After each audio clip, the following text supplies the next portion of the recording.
Добрый вечер. Они говорят цифровизация, но делают все, чтобы сохранить контроль. Рынок электронного документооборота в Казахстане сегодня это не про технологии, а про влияние. Государственные тендеры, решения судов, жалобы пользователей – все оказывается бессильным, если ты не часть схемы. История IPsoft Казахстан – это не просто кейс одной IT-компании, это рентген системы, где реформа означает саботаж, а безопасность – закрытую монополию. Мы расскажем, как государство проиграло суд, но все равно выдавило победителя. Почему Минцифры молчит и кто стоит за теневой империей Документолог.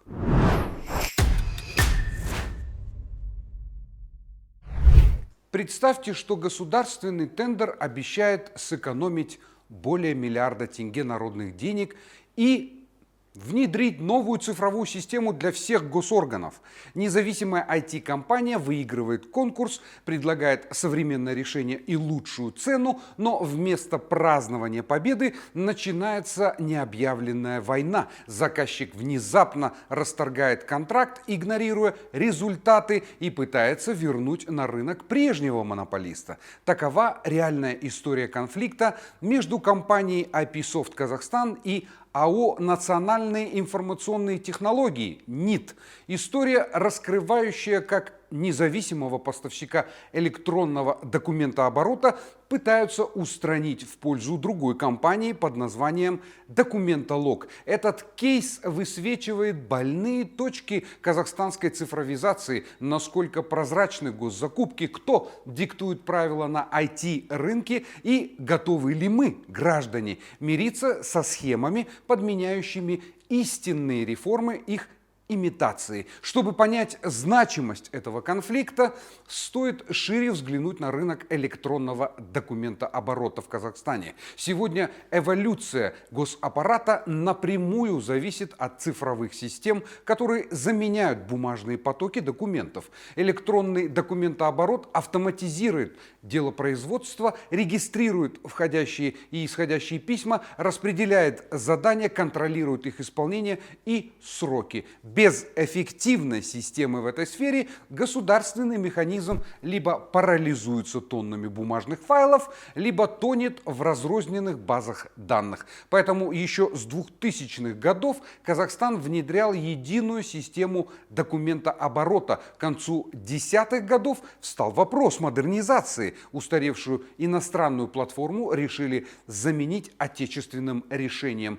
Так Документолог получил зеленый свет в 2018 году как полностью казахстанский продукт. Однако инновации не стоят на месте. Появляются новые облачные технологии, искусственный интеллект, мобильные приложения. В идеале рынок электронного документооборота должен быть конкурентным. Разные IT-компании предлагают госорганам лучшие решения, соревнуясь функционалом и ценой. Госзакупки – тот самый механизм, который призван обеспечивать эту конкуренцию и экономию денег налогоплательщиков. Закон о госзакупках требует проводить открытые конкурсы, публиковать техспецификации, выбирать победителя по объективным критериям. Но, как показывает кейс IPsoft, формально можно выполнить требования закона, а по факту саботировать его результаты.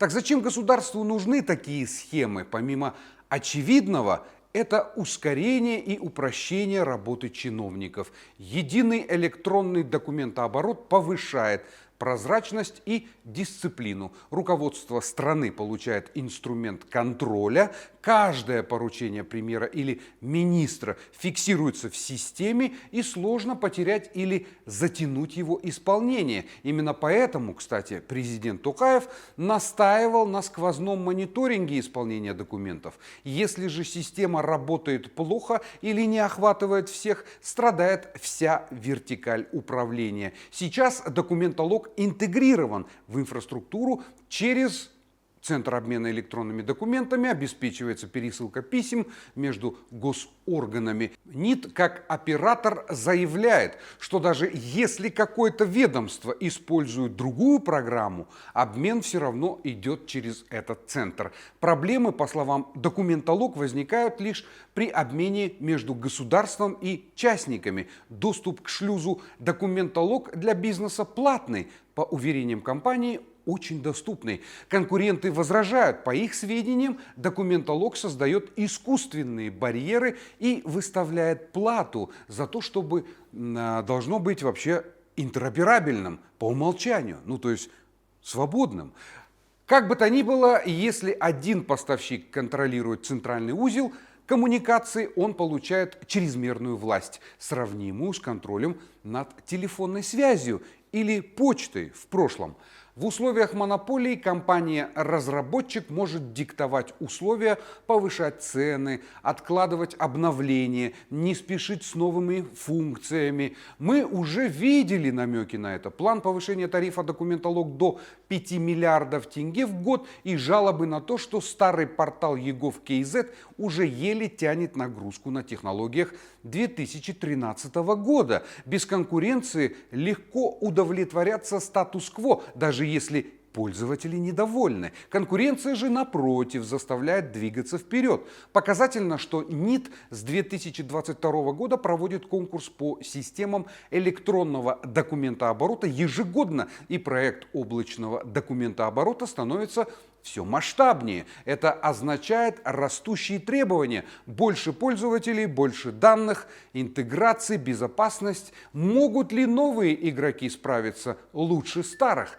Тендер 2024 года показал, по крайней мере, один готов попробовать, причем за гораздо меньшие деньги. И вместо того, чтобы дать ему шанс и потом по результатам сравнить с предыдущим подрядчиком, система дала сбой. Сработал рефлекс отвергнуть чужого, вернуть своего. К сожалению, история IPsoft против НИТ не единичный сбой, а симптом более широкой болезни. Казахстан уже видел похожие кейсы, когда благие реформаторские проекты превращались в разочарование из-за закулисных схем и монопольных интересов. История IPsoft против НИТ подняла волну дискуссий среди IT-сообщества и обеспокоенной общественности. Однако финальной точки в ней до сих пор нет. Суды приняли сторону здравого смысла и закона, но их решения, похоже, зависли в воздухе. Ни о привлечении к ответственности виновных должностных лиц, ни о компенсации убытков речи не слышно. Ни один представитель госструктур публично не объяснил, почему экономия миллиарда тенге оказалась не нужна. И чем система Метадок, это вот продукт IPsoft, которую предлагают казахстанские разработчики, хуже Документолог. Вместо этого тишина, новые закулисные попытки оставить все как было. И сейчас у нас на связи основатель и глава компании IPsoft Дулат Сабырбаев. Кто, по-вашему, лично принимал решение о повторном расторжении договора с IPsoft в 2025 году? Есть ли конкретные фамилии? Уведомление о расторжении подписал Саян Ашербеков, это на текущий момент его председатель правления АО НИТ. Но, насколько мне известно, такие решения АО НИТ самостоятельно не принимает. Оно, скорее всего, я думаю, 99%, что спустилось в МЦРИАП. А в рамках МЦРИАП данный вопрос курируется Ростиславом Конешкиным.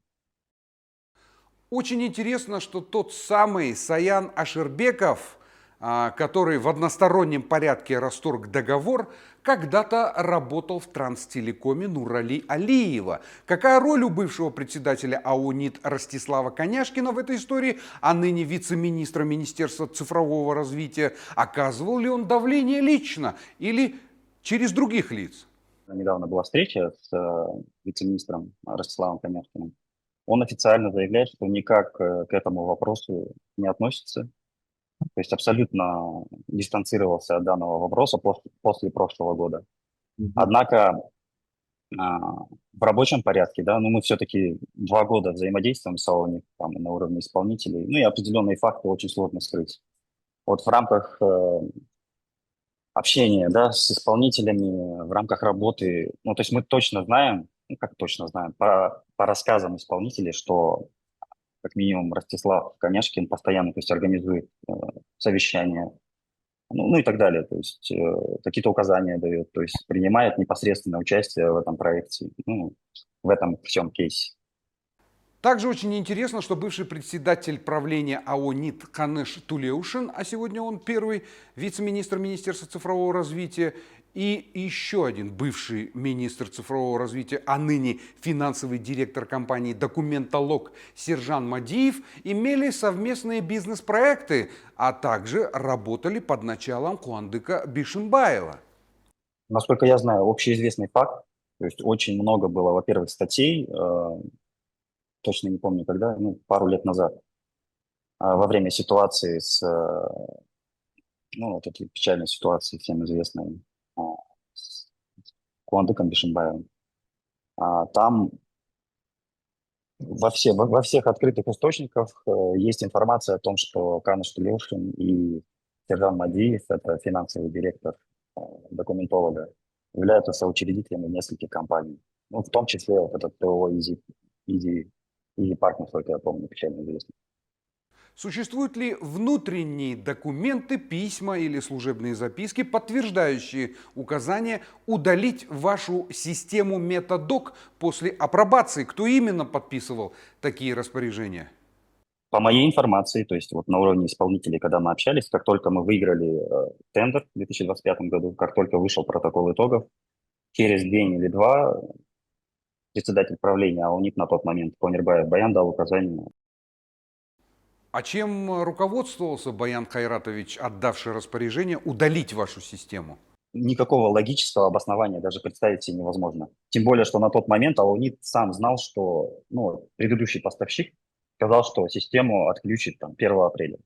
Тогда зачем готовую систему удалять, я вообще не понимаю. Вот из таких вот фактов, точнее из множества таких фактов, и складывается у меня вот это вот твердое убеждение в том, что идет противодействие нам. И смотрите, есть даже официальное письмо от АОНИТ нам о том, что оборудование удалено. Это во-первых.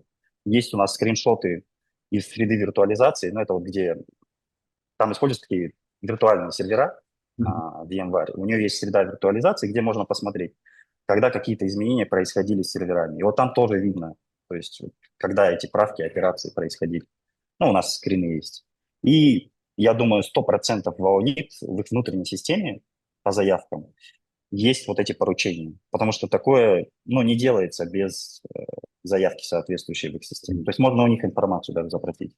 То есть какие заявки, когда были исполнены, ну и кто давал поручение. Да, мы отправили запросы в АО НИТ и в Министерство цифрового развития, подождем ответов. Какие попытки вы предпринимали, чтобы зафиксировать саботаж или давление со стороны АО НИТ Министерства цифрового развития? Были ли обращения в надзорные органы и как они отреагировали? С прошлого года мы с ними судились, то есть все суды выиграли. Это вот, во-первых, далее писали в МЦРИАП, и тогда Жаслан Мадиев, он поручил провести пилотную апробацию в конце прошлого года, которую мы прошли. Далее мы, вот когда начались опять препятствия даже в рамках пилотной апробации, мы начали писать во все вышестоящие органы. В итоге, в итоге сработало, то есть там запустилась реальная проверка с участием Генпрокуратуры, насколько я помню. Создалась комиссия по расследованию а, итоговых протоколов пилотной апробации. Но, знаете, как-то вот на уровне потом нижнем это все как-то затухает. Например, вот в рамках этой комиссии, я сколько знаю, АОНИТ наказал ну, людей, которые вообще ни за что не отвечали, там, 3 специалистов просто, которые никаких решений не принимали, и, насколько я знаю, им выписали, как это называется, дисциплинарные, ну, выговоры, в общем. Почему вы считаете, что переключение всех 120 тысяч пользователей на неподготовленную систему было не ошибкой, а спланированной дискредитацией? А именно такое количество чиновников, 120 тысяч, пользуются системой электронного документооборота. Что это подтверждает? Во-первых, мы же договор подписали там, насколько я знаю, за месяц, потом они вот очищали оборудование, нам его потом выдавали 20 марта. Вот все это время мы предупреждали АОНИП и в рабочем порядке, и письменно. 4, кажется, письма мы написали, где прямо говорили, что такое переключение недопустимо, что нужно срочно решать вопрос, нужно организовать встречу там, с предыдущим поставщиком, с канцериапом и как-то обеспечить плавный переход для госорганов на новую систему. Все эти письма были проигнорированы, и 1, 1 апреля реально произошло вот это вот переключение на, по сути, систему, которая не проходила, то есть не введена в промышленную эксплуатацию, что противоречит просто закону даже об информатизации. Но оно и напрямую противоречит условиям самого договора, потому что там прописан регламент внедрения системы. И вот так переключать 120 тысяч, ну, чтобы вы понимали, такого никогда за всю историю Казахстана такого никто не делал, ну, потому что это, ну, я думаю, здесь всем очевидно, да, почему нельзя за один день переключать 120 тысяч сотрудников на новую систему без надлежащего там обучения, пусконаладочных работ. То есть это довольно сложный процесс. Мне кажется, он все-таки поэтапно должен идти. А есть ли у вас доказательства того, что Министерство цифрового развития пыталось продавить покупку документолог за миллиарды тенге через администрацию президента? У меня, к сожалению, прямых доказательств нет, но я практически там, на 100% в этом уверен. Опять же, можно в НЦРИАТ запросить официальную эту информацию. Мы отправили. По моей информации, НЦРИАТ несколько раз, начиная с прошлого года, предлагал приобрести систему документолог на баланс государства, и вышестоящие органы свои неоднократно об этом писал, и в том числе 1 апреля. То есть вот, точнее, не 1, а 2. Вот почему мы думаем, что это была спланированная такая акция? Потому что вот 1 запустились, вечером перешли назад, и на следующий же день было отправлено такое большое письмо в аппарат правительства о том, что вот запустили систему методов, она там оказалась плохой, то есть без указания, что это экстренный, как будто вот все по плану. Переключили, плохая, и нужно купить систему документолог. На следующий же день вот это письмо. И еще был факт того, что в день запуска, вот с утра нам позвонили с одного министерства и сразу предупредили, что запуск, вы же понимаете, говорят, точнее, вы же знаете, что запуск у вас только до вечера.